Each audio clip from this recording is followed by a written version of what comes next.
Buenas noches, José Luis Esper, candidato a diputado nacional por la provincia de Buenos Aires. José Luis, lo primero que te quiero preguntar es, vos sos un economista, es sobre la situación económica. Hay mucha preocupación en la sociedad sobre la economía, hay mucha preocupación en especial sobre la inflación, y el gobierno sacó esto de precios máximos y de control de precios. ¿Cómo ves este tema vos? Buenas noches, Joaquín, primero. ¿Cómo lo veo? A ver, el control de precios fracasó siempre. Por lo tanto, de gente que viene de hace tantas décadas en la política como el kirchnerismo, no hay duda que saben que el control de precios no sirve para bajar la inflación. Yo creo que esto es un acting, es una actuación, es un fake, para echarle la culpa a los empresarios, al Fondo Monetario, a los que los criticamos, para el día que ocurra el fracaso del control de precios, como va a ser inevitable que ocurra. Yo lo que digo desde hoy, esto va a fracasar, y lo que digo desde hoy es que alguna vez en Argentina debería haber algún juicio por mala praxis en política económica para que haya gente que nunca más vuelva a tener un cargo público por el daño que le provocan a la sociedad, como por ejemplo el secretario de Comercio Interior, Feletti. Feletti es un inútil que nunca ha hecho nada bien, por lo tanto sería fantástico que nunca más vuelva a ocupar un cargo público después del fracaso que se avecina, porque los fracasos en política económica, ¿quién lo paga? La gente. Y con nosotros deberían dejar de experimentar como cobayos gente como la que nombraba recién Feletti. ¿Y las consecuencias de estas medidas cuáles son? La consecuencia es que no, como mucho lograrán bajar algún poquito la inflación durante el mes de octubre, que se va a conocer a pocos días de las elecciones. 3 días antes. 3 días antes, ¿no? El 11. El 11 de noviembre. A lo mejor logran bajarlo un poquito, pero la consecuencia es que vamos a tener un mercado negro de bienes, va a haber bienes que van a escasear, formalmente va a haber un mercado negro de esos bienes, va a haber más empresas que se vayan del país, va a haber más jóvenes formados que se quieran ir del país, descapitalizando más a la Argentina. Sí, las consecuencias van a ser muy negativas, a la larga por lo menos, ¿no? Hoy hubo un documento de la Cámpora culpándolo duramente a los empresarios y escrachando a algunas empresas para que la gente no compre productos de esas empresas. Claro. ¿Cómo te pareció ya desde el punto de vista no económico, que es obvio que lo que estás diciendo también tiene consecuencias en esto, sino desde el punto de vista institucional y político?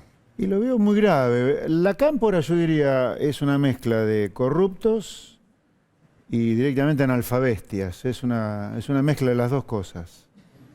Y me parece muy grave que la Cámpora tenga la relevancia que tiene en un gobierno constitucional. Es gravísimo lo que está haciendo la Cámpora.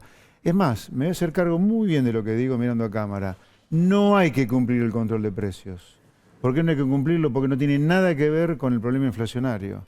Es una actuación que el gobierno está haciendo para engañarnos otra vez. ¿Y quién tiene la culpa de la inflación? El gobierno.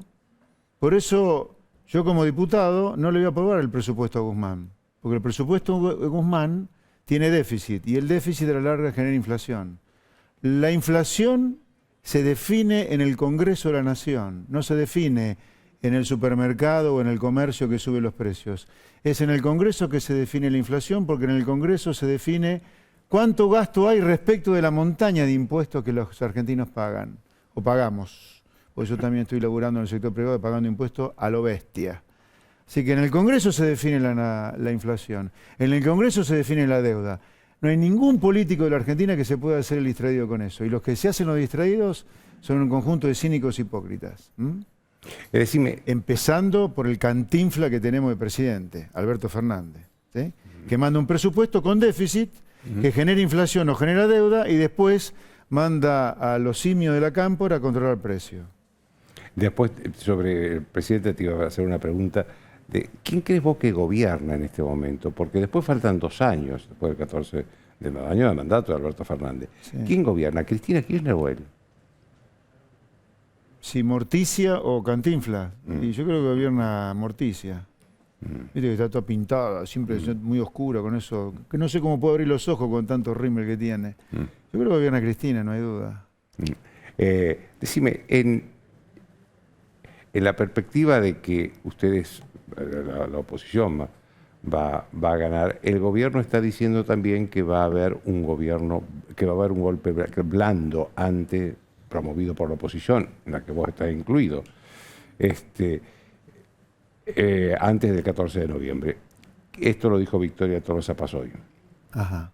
¿Y cuál es tu opinión sobre eso? Bueno, yo lo primero que le diría a la señora Victoria Tolosa Paz, lamento no haber podido debatir con ella en el debate a dos voces, porque es con ellos que hay que debatir, con Tolosa Paz y con Santilli. ¿Y por qué no pudiste debatir con ella? Porque el mecanismo del debate era ese. Lamentablemente se eliminaron entre Tolosa Paz y Santilli y no se pudo debatir. La regla fijaba que yo no podía debatir en el mano a mano con Tolosa Paz ni con Santilli. Lamento no haber podido debatir con ella porque le hubiera dicho, señora, de nuevo, deje de decir estupideces, como le dije el día del debate, esto es una estupidez del golpe blando. Que se hagan cargo que son un desastre gobernando. Y yo ya de paso, con una oposición tan blanda como la que encara Santilli en la provincia de Buenos Aires, va a ser difícil que el kirchnerismo encuentre un límite a lo que se quiere hacer, salvo que los liberales de Avanza Libertad lo hagamos una excelente elección, más allá de la excelente elección que hicimos en las PASO. Los liberales queremos meter por lo menos entre 4 y 5 diputados. Ya 2 estamos adentro, Carolina y Pepa y yo.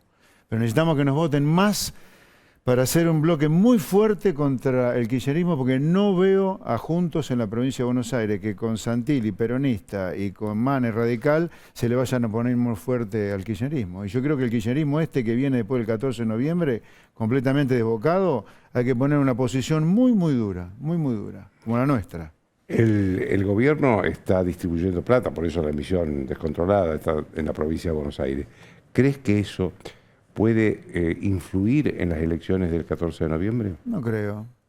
La gente no es tan tonta. El gobierno cree que la gente es tonta, pero la gente se ha dado cuenta, la pyme, la gente de clase media, está destruida después de la cuarentena cavernícola Alberto Fernández. No la conformás con el ATP, con la bolsita de comida por 1 mes o 2 meses. La gente hubiera querido que vos no le destruyeras su empresa, que no le destruyeras su comercio.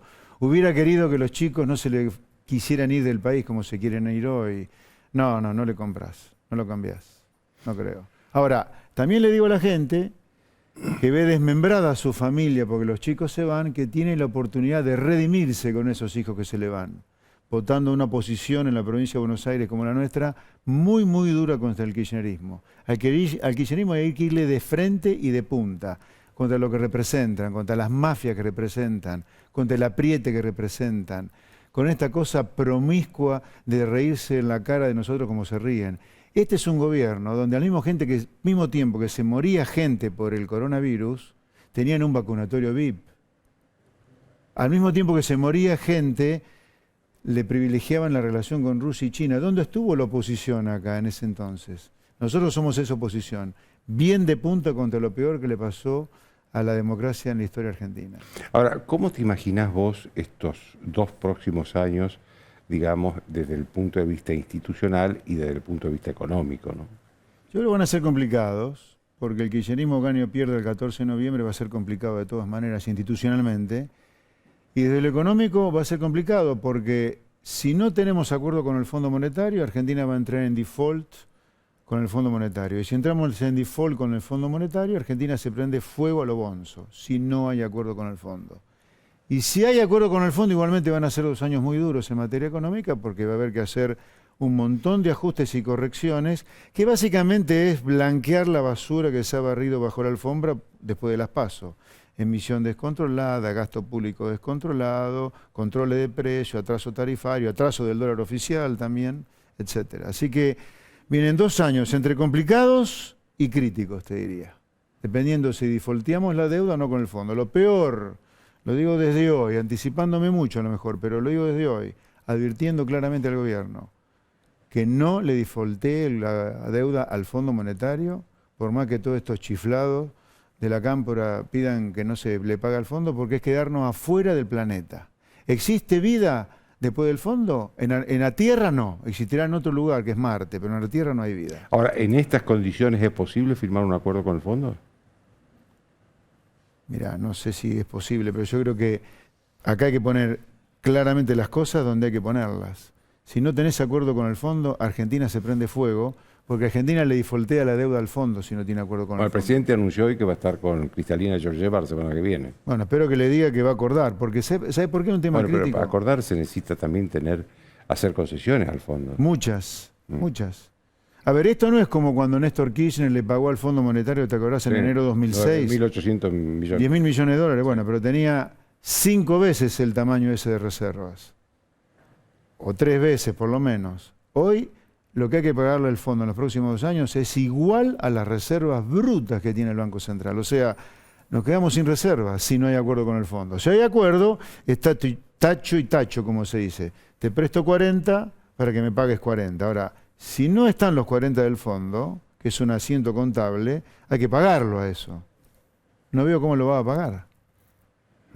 Entonces, de nuevo, más allá de la coyuntura, estamos otra vez parados en un lugar similar en el cual estuvimos en 2008, 2001, 89, 74, 82, 81. Un lugar donde te vuelve a demostrar que hay un sistema en Argentina que no funciona más. El sistema basado en la sustitución de importaciones, en el Estado presente y las leyes laborales que supuestamente declaman justicia social, ninguna de las tres sirve. Esa maldita troika hay que reemplazarla por una santísima trinidad, que es apertura al comercio, un Estado muchísimo más chico que deje de demoler impuestos a la gente de trabajo y leyes laborales que promuevan el trabajo en blanco, no como hoy, que son leyes laborales que te están generando que 6 millones de trabajadores trabajen en negro. Decime, ¿el problema para vos cuál es? ¿Es económico o es político? Porque, digamos, todos estos problemas tienen, que vos señalabas, tienen muchos componentes. Componente político en el Congreso, componente sindical, que el peso sindical es importante. Yo creo que tenemos de los dos. A ver, yo diría, lo que yo propongo que hay que hacer es simplemente copiar a los países en los cuales la gente vive bien. No es ninguna ciencia, está todo inventado lo que hay que hacer. Entonces, ¿es económico el problema? Sí, porque tenés que solucionar el problema de hacer cosas que se hacen en los países donde la gente vive bien. Y hay mucho de economía ahí. Ahora, también es político, ¿por qué? Porque una parte importante de la política, casi todo el sindicalismo y una pequeñísima parte del empresariado argentino lucra y vive de que nos vaya mal. O sea, acá hay que poder decirlo con toda claridad eso. Una parte de la política, no toda, pero una parte importante de la política, una parte importantísima del sindicalismo y una pequeñísima parte del empresariado, pero que tiene mucho poder, viven de que la Argentina le vaya mal. Son caranchos. Entonces, lo que hay que hacer es lo que hacen los países donde la gente vive bien. Eso requiere de coraje político, mucha claridad política para hacer la reforma económica necesaria para que Argentina empiece a vivir bien y deje de expulsar a los jóvenes capacitados del país. Hablemos de la oposición.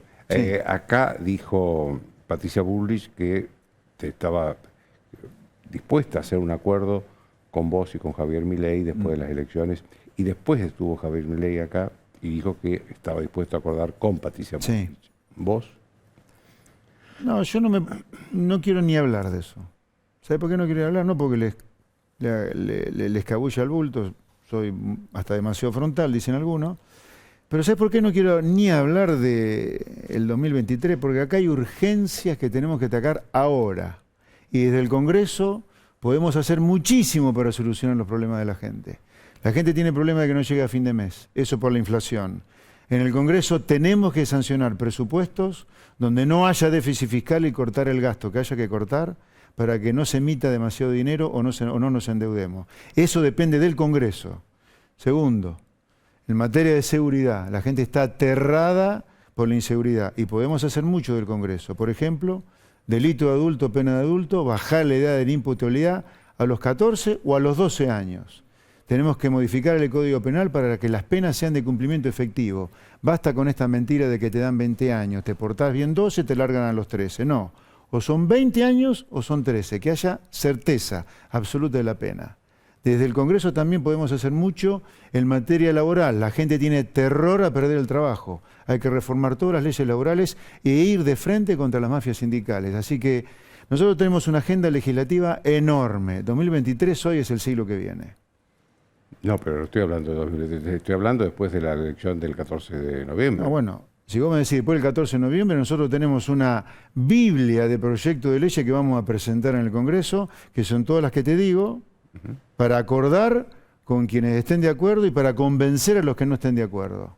Sea Patricia Bullrich, el radicalismo, la coalición cívica, el trotskismo, el kirchnerismo, quien sea.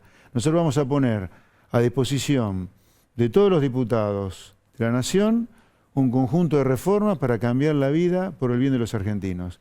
Quien lo apruebe, mejor. Quien no lo apruebe, lamentablemente, se tendrá que hacer cargo y explicar a los argentinos por qué no lo aprueba. Pero nosotros de Avanza Libertad en la provincia de Buenos Aires, acuerdos ex ante no tenemos con nadie. Sí vamos a tener acuerdos con quienes apoyen la reforma económica y no económica que tenemos que hacer, porque acá hay que reformar la educación, hay que ir a la boleta única de papel, hay que hacer infinidad de reformas, hay que sacarle las obras sociales a los sindicatos, no sirven para nada. Acá hay que armar una red de hospitales públicos nacionales bien fuerte, con una medicina prepaga también bien fuerte y que interactúen entre las dos, no al estilo Kicillof, sino al estilo europeo. Mirá todo lo que hay que hacer en el Congreso. Ojalá que haya un núcleo crítico de acuerdos en estas cosas, porque estas cosas son las que le van a cambiar la vida a los argentinos. No son acuerdos de política, sino acuerdos sobre proyectos de ley concretos. Decime, si vos haces una buena elección en el 14 de noviembre, ¿cómo te imaginás después? ¿Con qué proyecto político, personal tendrías para después? ¿Gobernador de la provincia de Buenos Aires, presidencia de la Nación? ¿Cuál es el proyecto? No, la verdad, ni pienso en ningún proyecto político posterior a la elección. Pienso solo en dejar en el Congreso... Ya pareces muy político. Eso dicen los políticos. Bueno, bueno, es que no tengo la menor idea qué va a pasar conmigo después, una vez que esté en el Congreso trabajando y venga la elección de 2023. Hoy es el siglo que viene, el 2023, o la continuidad mía en la política. Yo lo que sí tengo claro es que hoy ya somos 2 diputados. Carolina Píparo y yo ya estamos dentro del Congreso.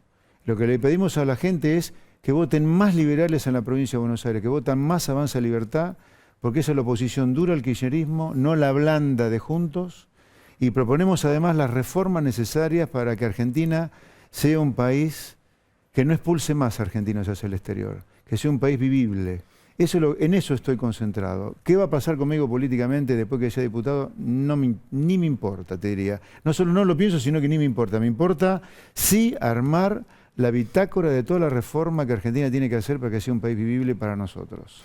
¿Qué es lo que más te diferencia de Juntos por el Cambio? Porque vos tenés muchas opiniones críticas, pero ¿qué es lo que más te diferencia? Te voy a hablar de esta elección, provincia de Buenos Aires.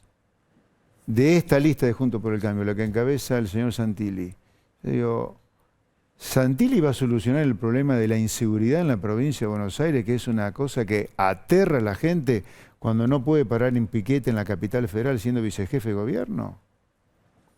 En una provincia tan agropecuaria, ¿dónde está la propuesta de la lista de Juntos hoy en defensa del sector agropecuario? Diciendo 0 retenciones, 0, pero 0 retenciones para el poroto de soja y para el biocombustible, 0 diferencial de retenciones también. ¿Dónde está la propuesta para la clase media que está desapareciendo de reducir impuestos, reduciendo el gasto público que haya que reducir? Yo no lo veo eso. Yo con esta lista de Juntos por el Cambio injertada desde el gobierno de la Ciudad de Buenos Aires, tengo toda esa discrepancia, la falta de claridad de las cosas que hay que hacer para solucionar la vida de los bonaerenses. Ahora, decime, tu posición cuando llegues a la Cámara de Diputados, sí, porque seguro que vas a llegar. Sí, ya estoy, te diría. Claro. Queremos agrandar el bloque liberal en el Congreso. Eso bueno, pero, a ver, en las votaciones vas a estar más cerca de Juntos por el Cambio que del gobierno. Mirá, Juntos por el Cambio le votó 60 leyes en estos 2 años al gobierno, al kirchnerismo, sí, al gobierno. Así que no sé de quién estaré menos lejos. A ver, para mí el kirchnerismo es lo peor que le pasó a la democracia argentina, así que a mí con el kirchnerismo no me une nada, 0. Es mi enemigo político. Conjuntos, dentro del PRO hay gente a rescatar. El radicalismo y la coalición cívica son parte del problema de la decadencia también. Pero dentro del PRO, sin duda que hay gente para rescatar. Por ejemplo. Yo creo que Bullrich es una persona para rescatar. y gente que no me acuerdo ahora, pero seguramente hay mucha otra gente para rescatar. Bueno, en eso coincidís con Milei. No, pero espera, una cosa es decir que no descarto, yo ni pienso en eso, y otra cosa es que me pregunte, ¿quién te parece rescatable del PRO? Sí, Patricia Bullrich me parece rescatable, pero ahora, ¿pienso en Alianza? Ni en pedo pienso en Alianza. Lo único que me preocupa es solucionarle los problemas tremendos que tienen los bonaerenses y los no bonaerenses hoy. No llegan a fin de mes, tienen miedo de perder el trabajo, tienen miedo de perder la vida. El otro día me decía una chica que es la nieta de este abuelo que mató un delincuente, puede ser, si no me acuerdo bien el nombre. Yo no agradezco llegar a fin de mes, yo agradezco llegar viva a fin de mes. Esos son los problemas que le importan a la gente. El resto de acuerdos políticos ni me hablen hoy, ni me hablen. Déjame que te haga una última pregunta casi personal, porque, a ver, vos eras un economista que trabajaba en la actividad privada, ganabas bien y todo. ¿Qué te llevó a hacer política, someterte al escarnio de la política, a los ataques de la política, sí, a las críticas, y a tener que ir después a la Cámara de Diputados? Sí. Tener que negociar con 250. Sí. A ver, yo creo que gran parte de la política argentina es parte del problema, pero en la Cámara de Diputados hay que negociar con todos. Ahora, vamos a negociar lo que nosotros tenemos claro que hay que hacer. ¿Qué te llevó a vos a ese cambio? No, pero te quiero decir, yo soy de los que piensa hablar con todo el mundo, para convencer a todo el mundo en la Cámara de Diputados de la bonanza de nuestro proyecto. ¿Qué me llevó a mí a hacer política y salir de la comodidad a los casi 60 años con todo hecho de la vida que tenía? Es la claridad y al mismo tiempo el terror de que la Argentina vamos a terminar comiendo todos en un tacho de basura si no hacemos los cambios que nosotros proponemos que hay que hacer, que son los cambios que no se discuten en los países donde le va bien. Ese fue el único motivo por el cual me metí en política, cambiar el destino miserable que tiene la Argentina. No me interesa la política en sí mismo, debo dejarlo claro. A nosotros no nos van a comprar, ni mucho menos a mí, con, che, te damos este carguito, esta embajada. No, nosotros queremos cambiar el destino miserable que tiene la Argentina. Y algo estamos logrando, porque yo veo a gran parte del PRO, hasta Cristina habló del capitalismo, virando hacia un lugar mucho más razonable.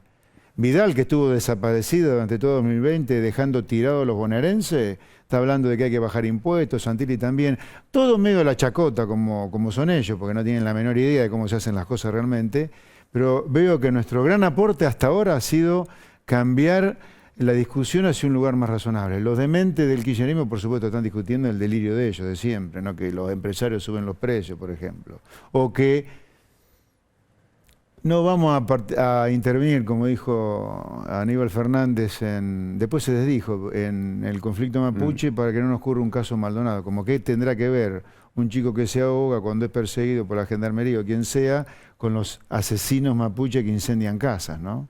No tiene nada que ver. Nosotros, ya te digo, vamos a defender estas ideas a rajatabla, porque queremos, y en particular, vuelvo a tu pregunta y la respondo otra vez, el único motivo por el cual me metí en este chiquero que es la política argentina, donde la regla es la traición más certera, me metí en ese lugar solo por el temor que tengo de que Argentina termine siendo una Cuba sin dictadores, simplemente por la repetición de crisis. Te agradezco mucho, José Luis. Un placer. Un minuto de pausa y Miguel Ángel Pichetto.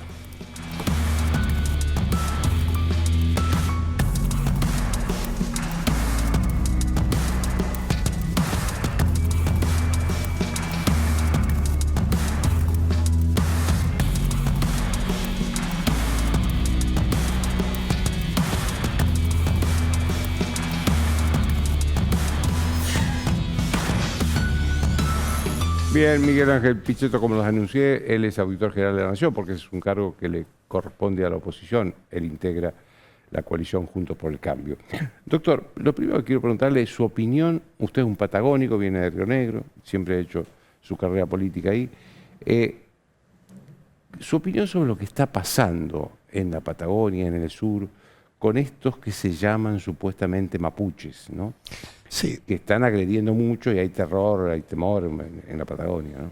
Sí, están cometiendo actos de agresión al Estado, un planteo de acciones terroristas, el incendio como mecanismo para actuar. Yo le voy a dejar después, Joaquín, el manual que ellos tienen desde el punto de vista de la batalla y de las acciones que llevan adelante, en donde la justicia para ellos es el fuego como elemento de acción directa para desmoralizar, generar caos, destruir y paralizar.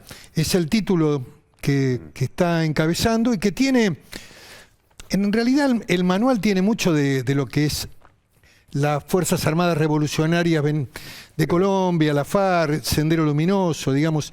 Hay una ideología foquista. Vamos a mostrar si está... el manual mapuche que enseña a generar un clima de descontrol y caos, destruir y paralizar infraestructuras e inversiones. Ahí. Eso es. Sí, es un documento interesante que está siendo conocido, en donde el atentado se reivindica además como una acción de tipo militar. Hay que leer la última proclama, luego del incendio producido en la Dirección de Vialidad Provincial. Dice, esta es una acción en Río Negro.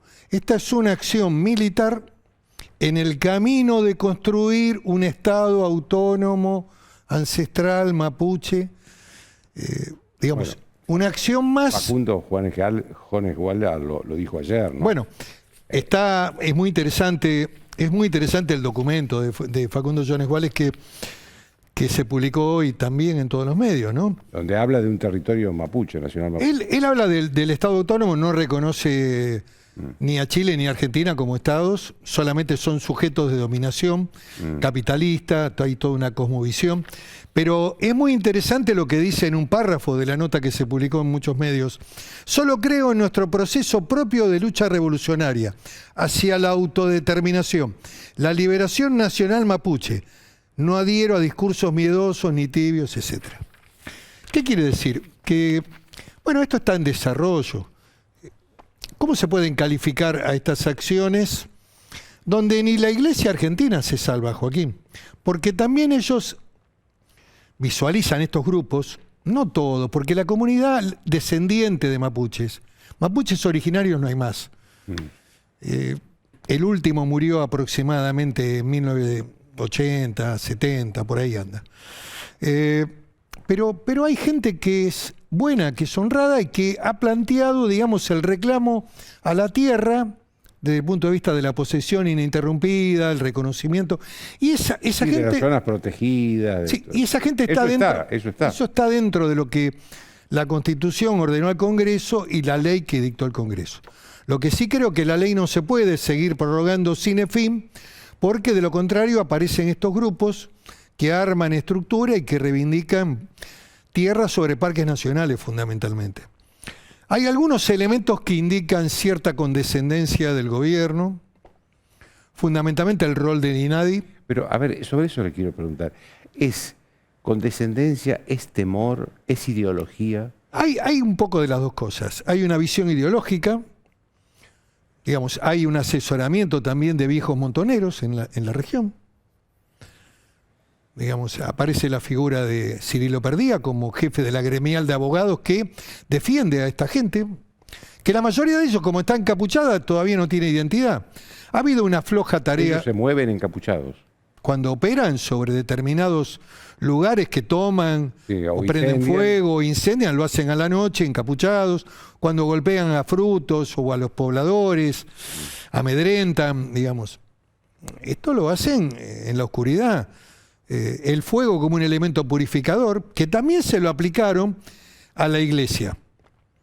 Quemaron una iglesia en Bolsón, la quemaron integralmente, y le quemaron todas las instalaciones al obispo Ojea. Porque han ocupado toda la...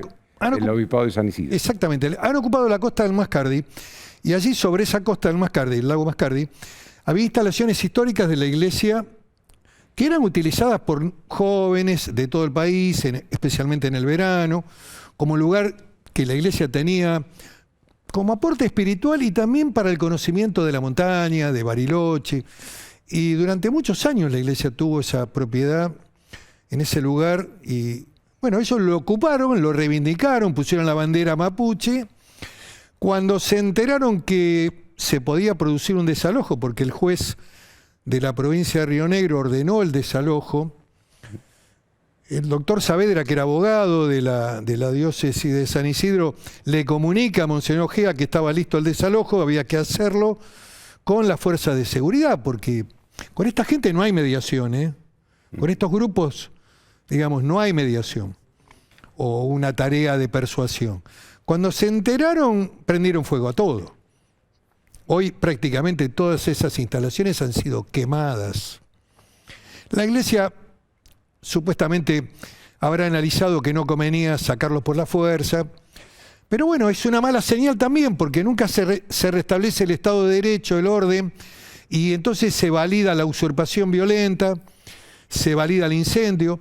En el año 2020, entre diciembre y enero, hubo incendios sistemáticos en bosques de la región, tanto en la provincia de Chubut como en la provincia del Río Negro. Hoy, el ministro de Gobierno de la provincia del Chubut, también que tiene zonas ocupadas y afectadas, el candidato a senador Mazzoni, ha tenido un cuestionamiento muy duro hacia el gobierno nacional, diciendo que bueno, que hay una connivencia. Yo creo que acá hay un marco. Pero doctor, acá lo que sorprendió es la respuesta tanto del presidente cuando le dice a la gobernadora del Río Negro que no tiene por qué hacerse el gobierno nacional cargo de la seguridad de la región, y la respuesta del ministro de Seguridad cuando le dice: no señora, usted no tiene nada que exigir. Esto es lo sorprendente. Son posiciones que se tienen a nivel nacional en el plano ideológico, más mirando, digamos, la posibilidad de captar votos de la izquierda, a lo mejor en el conurbano y en la provincia de Buenos Aires, que en la realidad patagónica. Digamos, esta visión de izquierda que impera y gravita. Usted hay que recordar que la señora Carlotto, que hoy en el Ministerio de Economía se le puso el nombre de abuelas a una sala del Ministerio de Economía. Abuelas y madres. Abuelas y madres. Dijo: si los tenemos que ir a ayudar, los vamos a ayudar. Un disparate, un disparate. La señora debería informarse, tener un poco de análisis más realista. ¿Qué creen? ¿Que están en una revolución? La gente está muy asustada y preocupada, y el gobierno nacional hizo mal con la carta. Después, en la realidad, mandó gendarmes, reagrupó tropas. Solo para patrullar, ¿eh? Solo para patrullar. Lo que tiene que hacer es una tarea también de inteligencia, porque no hay solamente cuestiones que tienen que ver con la seguridad de la provincia. Acá están afectados la toma de parques nacionales, incendios sobre bosques que son patrimonio de todos los argentinos, de parques nacionales, ocupación de la ruta de acceso a la Ruta Nacional 40 en la Cuesta del Ternero, que va en rumbo a Ñorquinco, con lo cual hay elementos que hacen a la obligación del Estado Nacional a usar las fuerzas federales y a investigar lo que está pasando, mucho más cuando dentro del marco de la Ley de Seguridad Interior la gobernadora siente que está desbordada por estos acontecimientos y le pide la colaboración al gobierno nacional. Si la provincia no lo pidiera, bueno, podría darse el supuesto de que la nación no interviniera, pero cuando hay una gobernadora que pide la colaboración, cuando hay, digamos, propiedad del Estado Nacional involucrada, parques, jurisdicción sobre rutas, bueno, me parece poco verosímil la nota del presidente, y le agrega esta incertidumbre que tiene la población de la Patagonia, porque el impacto sobre el gobierno, sobre las acciones que el gobierno desarrolla, son tremendamente negativas desde el punto de vista incluso del escenario electoral del 14 de noviembre, Joaquín. ¿Cómo cree que le va a ir en la Patagonia? Muy mal, como le fue. De Neuquén a Tierra del Fuego perdieron en todas las provincias. En muchas de esas provincias... Incluida Santa Cruz, ¿no? Incluida Santa Cruz. Y en muchas de esas provincias el Frente de Todos salió tercero. En Neuquén y en Río Negro salieron terceros. ¿Qué quiere decir? Que hay una visión muy crítica, porque en la Patagonia, el poblador patagónico, el ciudadano de la Patagonia, tiene un afecto muy especial por la tierra patagónica, por la vigencia del patrimonio nacional en la Patagonia, el valor de la tierra, de lo que significa para los argentinos la Patagonia, lo que significa como recursos naturales. Están tomando campos, Joaquín, estuve con los productores, Esta no me la contaron por el diario. Yo visité Neuquén, estuve en una actividad también de tipo electoral, pero me reuní con productores y dueños de campo en la periferia de Vaca Muerta. Campos que están ocupados también por estos pseudogrupos, se denominan mapuches también, originarios, no se sabe qué. Y hay un desalojo ya ordenado por la justicia neuquina que la policía de Neuquén no lleva adelante. Y el gobierno de Neuquén está también inerme frente a este tipo de eventos. Digamos, tienen miedo, tienen preocupación y hay un estado de indefensión. Esto es lo que está pasando. Y hay un silencio. Hasta hace poco tiempo, porque esto no es que empezó ahora. Ahora los medios lo han tomado y es un tema de real preocupación de la Argentina. Porque además también la Patagonia es un... Porque han incendiado un club recién, ¿no? Bueno, este fue el último acto, que fue el incendio en el Club Andino de Bolsón. En el medio del centro de Bolsón, en el acceso a la ciudad de Bolsón, en la calle principal, quemaron el Club Andino, que es hay un video que se vio en todo el país. Este es el último evento. El fuego es el elemento de la acción, junto también con el uso de armas, y el sabotaje como elemento para intimidar, depredar, y también de que los propietarios abandonen el lugar. Esto, por supuesto, además tiene un impacto en el turismo, que es la principal economía de la región. La gente que mira desde afuera, extranjeros que pueden venir a la zona de los lagos, miran esto, y bueno, y mucho turismo nacional también puede afectarse en términos de perder. Pero la Patagonia tuvo un turismo siempre extranjero muy fuerte. Muy fuerte, claro. Y lógicamente que este tipo de eventos donde la inseguridad es un factor que empieza a expresarse en los medios periodísticos nacionales como un dato que emerge imparable, con la inacción del Estado Nacional, porque acá también hay que analizar el rol del INADI. La propia gobernadora de Río Negro ha marcado claramente el rol y la actitud de la presidenta del INADI, la ex senadora Madalena Odarda, y el segundo de ella que se apellida Pilquimán, donde incluso lo encontraron llevando comestibles a una toma. Esto fue el año pasado. ¿El segundo de dónde? Segundo de Odarda, del INADI. Perdón. Sí, del Instituto Nacional Indígena. Así que me parece que acá hay elementos muy... INAI se llama, distinto a INADI. Hay elementos que confluyen. Hay una visión, digamos, de estos grupos de izquierda dura que convalidan estos tipos de eventos. Y hay un análisis que hay que hacer desde lo geopolítico en términos de futuro de la Patagonia, Joaquín. La Patagonia es un territorio que contiene el 5% de la población argentina. Muy poquito. Sí, la mitad del territorio tiene la Patagonia. Cuando uno analiza el mapa del país, la mitad, o un poco más, es Patagonia, al sur de Río Colorado. También La Pampa está incluida allí en el marco de la región patagónica. Muy bien, ese territorio linda con el mar y va desde la cordillera. Y tiene proyección antártica. Y la verdad que nuestras Fuerzas Armadas están muy débiles. El incentivo desde el punto de vista del ingreso a las Fuerzas Armadas es nulo por parte del Estado. Los salarios que pagan son paupérrimos, no generan ninguna actitud, solamente la actitud profesional de los militares es la que hace posible que tengamos Fuerzas Armadas. Un general tiene un salario de 140.000 pesos, gana menos que un empleado judicial.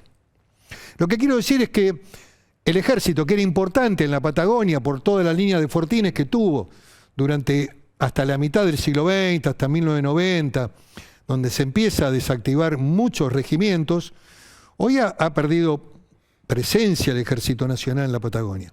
Sigue teniendo, digamos, algunos regimientos altamente especializados.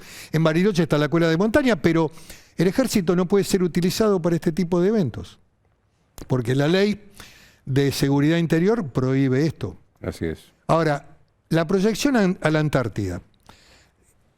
El eventual futuro que puede ser muy atractivo para alguna potencia de querer ocupar parte del territorio argentino. Usted dirá, ¿este tipo se volvió loco lo que está diciendo? ¿Está diciendo disparate, Pichetto? Analícelo en términos de lo que significa la Patagonia como proyección a la Antártida, con proyección fundamentalmente en recursos naturales, en petróleo, en gas, en minería, en agua y en toda la costa atlántica. Este escenario está siendo mirado en un mundo muy complejo. ¿Y quién es la superpotencia? Bueno, indudablemente que puede haber intereses de diversas superpotencias. Usted cuando analiza las ONG que patrocinan estos grupos, algunas están en Bristol, Inglaterra, pero también puede haber intereses chinos en la región, porque el mar es un atractivo realmente muy potente. Las flotas chinas ocupan parte de la plataforma y tienen los buques factorías en la periferia.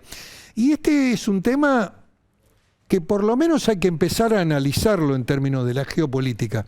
Lo que digo es que la Patagonia hay que fortalecerla con presencia militar, hay que cuidar ese territorio porque ese territorio es muy rico y hay una actividad minera que todavía no está explotada. Hay una actividad petrolera que está en vías de desarrollo como es Vaca Muerta. Hay una riqueza en el mar extraordinaria y hay una proyección hacia la Antártida que es estratégica para el desarrollo nacional. Por lo tanto, no estamos hablando solamente de una cuestión de ocupación de tierra. Esto no se limita a ocupar o a tener un reconocimiento sobre una parcela de campo desde el punto de vista de la familia mapuche. Esto es algo más complejo. Incorpora la primera visión separatista dentro del territorio nacional. Le agradezco mucho, doctor. No, muchas gracias, Joaquín, por permitirme hablar de este tema. Gracias. No, gracias a usted por hablarnos de este tema. Cuando volvamos voy a hablar del golpe blando que denunció Tolosa Paz hoy.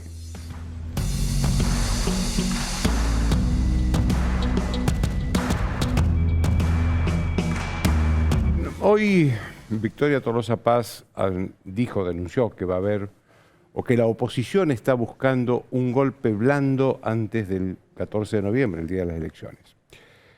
Primero definamos qué es el golpe blando, porque mucha gente no está acostumbrada a usar ese término. Golpe blando o golpe suave son creaciones de hace poco tiempo y que se refieren a la desestabilización de un gobierno por métodos no violentos. Es decir, un golpe blando no es lo que vimos hoy en África, en Sudán, por ejemplo, donde un generalote con tanques en la calle depuso a un primer ministro. Ahora, esto no tiene nada que ver con lo que está pasando en la Argentina. Lo que está pasando en la Argentina es un gobierno que perdió una elección, las primarias, que tiene una crisis económica muy complicada, que no sabe qué hacer con esa crisis económica y que está buscando culpables. Primero, son los empresarios por la inflación. Ahora la oposición por la desestabilización y por este supuesto golpe blando va a ser la culpable de la derrota, porque ya están imaginando una derrota el 14 de noviembre. Entonces, siempre hay otro que tiene la culpa. Siempre hay otro que tiene la culpa. Lo primero que hay que decir sobre el tema del golpe blando es que la democracia argentina goza de muy buena salud. Y lo ha demostrado a lo largo del proceso democrático que empezó en 1983. La democracia argentina pudo soportar las hiperinflaciones de fines de los 80, principios de los 90. La democracia argentina pudo superar la enorme crisis del 2001-2002, que fue crisis política, económica y social profundas. Sí, no hay un riesgo de la democracia. De hecho, un presidente, Fernando de la Rúa, renunció y se usaron los mecanismos de la Constitución para que se eligiera a su reemplazante. No hay riesgo de eso.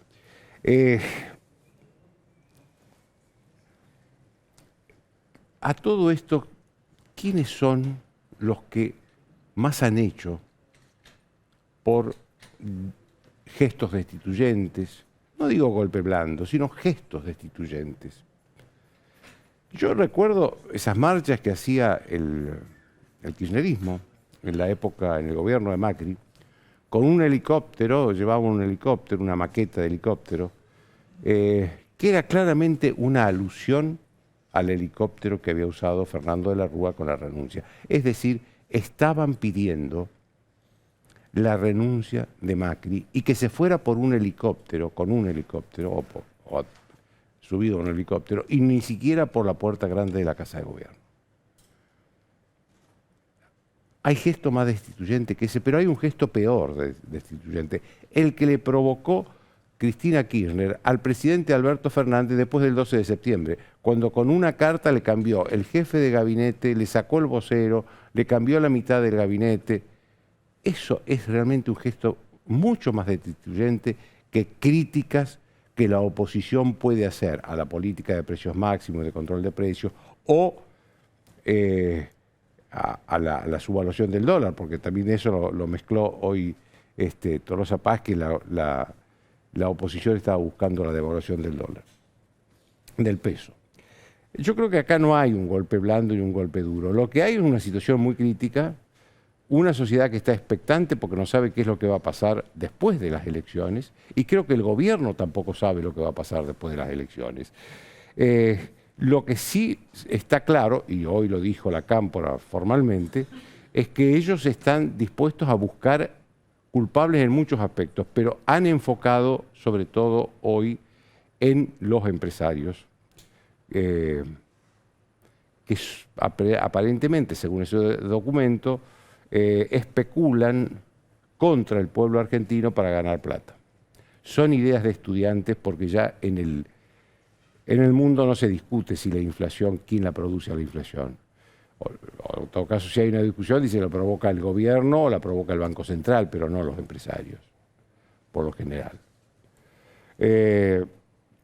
Yo creo que la inflación está siendo empujada hacia arriba por culpa del gobierno, por la emisión de plata espuria, porque no tiene respaldo, y resulta que la culpa es de los empresarios. Estamos ante un gobierno desesperado y no hay mejor encuesta de una eventual derrota del gobierno que un gobierno desesperado, que un gobierno que no sabe qué es lo que va a hacer, no sabe si puede hacer, no sabe si quiere hacer. Esta es la situación en la que estamos. Me parece que la situación hoy clave del país es no el golpe blando, no si la culpa es de los empresarios o del gobierno, es la enorme preocupación de la sociedad por dos temas, inflación e inseguridad. Esos son los problemas de los cuales el gobierno tiene que hablar. No es necesario que el gobierno saque a través de la Cámpora comunicados culpando a empresarios, ni que los jóvenes camporistas vayan a los supermercados a controlar precios, porque eso es intimidante. Y un gobierno democrático tiene que cuidar que las reglas de la convivencia democrática se den con todos los sectores, incluidos los empresarios, y que haya política y conversación y no griterío para ver quién tiene más culpa. Chau, hasta el lunes.